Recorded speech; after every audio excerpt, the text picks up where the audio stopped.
Phil Griego took the stand today in his own defense, facing off against corruption charges. The longtime state senator who resigned in the wake of a real estate scandal is accused of steering the sale of a state building through the roundhouse and then collecting a commission on it. News 13's Rebecca Atkins is live at District Court in Santa Fe. Rebecca. Well, Kim, the trial just wrapped up for the day, but Phil Griego was on the stand since 8:30 this morning, at times making comments about being nervous and several times mentioned wanting to never have had anything to do with this sale at all.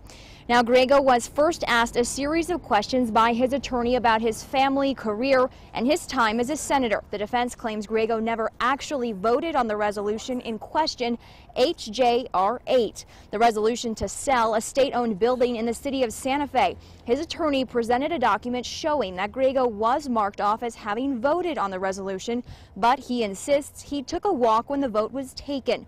Then the defense asked Griego to read his resignation letter from the Senate.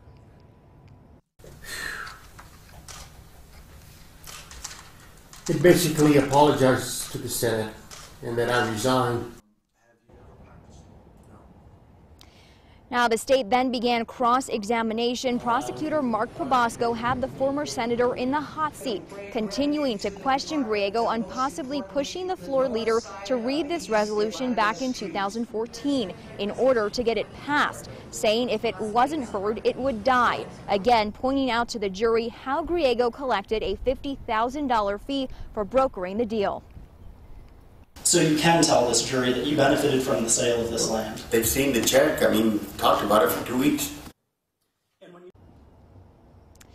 Now, the state also continued to push Griego about how he swore an oath to the state of New Mexico and to be honest. It's something he says he remembers very well. Kim, back to you. Okay, thanks, Rebecca. Now, closing arguments will take place tomorrow. The 8 corruption charges Griego is facing carry up to 73 years in prison.